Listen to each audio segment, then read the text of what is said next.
উনি ছাত্রলীগের কাছ থেকে চিফ জাস্টিস হওয়ার পর ফুলের শুভেচ্ছা নিয়েছেন।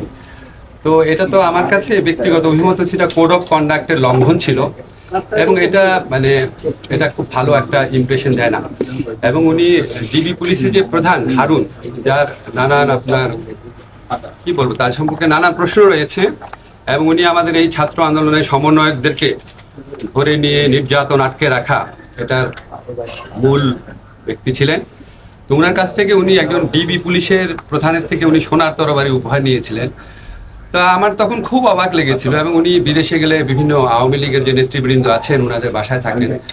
এইসব কারণে এমনি তো ওনাকে নিয়ে কন্ট্রোভার্সি ছিল।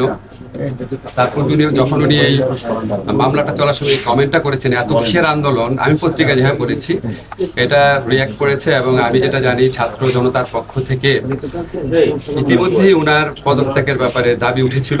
আজকে বোধহয় সেটা আবারও বলা হয়েছে, যেহেতু উনি ফুল কোর্টের মিটিং ডেকেছেন। তো এটা একটা অনভিপ্রেত ঘটনা, এই ধরনের অনভিপ্রেত ঘটনা না ঘটলেই ভালো। আমরা তো মনে করি সুপ্রিম কোর্ট হচ্ছে আমাদের সংবিধান রক্ষণের, মানবাধিকার রক্ষণের জন্য একটা সবচেয়ে বড় প্রতিষ্ঠান।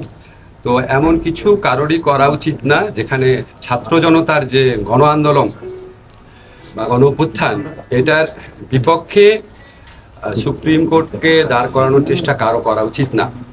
আপনারা ইতিমধ্যে দেখেছেন দেশের পুলিশ বাহিনীকে এই গণ আন্দোলনের বিপক্ষে দাঁড় করানোর কি পরিণতি হয়েছে। তা আমরা তো এরকম কিছু হোক কখনোই চাবো না। তো আমরা আশা করব যে সবার জন্য শুভবুদ্ধির উদয় হয়, এবং ছাত্র জনতার যে গণ আন্দোলন রয়েছে এটার আকাঙ্ক্ষার প্রতি আমরা যেন সবাই সম্মান দেখাই। ছাত্র জনতার পক্ষ থেকে জাতিসংঘের নেতৃত্বে তদন্তের কথা বলা হয়েছিল। তো আমি মনে করি আমরা এখানে এসেছি, ছাত্র জনতা আমাদের জন্য যে একটা অপূর্ব সময় তৈরি করে দিয়েছে দেশকে গড়ার, সেই দায়িত্ব নিয়ে এসেছি, সেই প্রত্যাশাকে প্রতিনিধিত্ব করতে এসেছি। কাজেই সেটার দিকে আমাদের মনোযোগ থাকবে।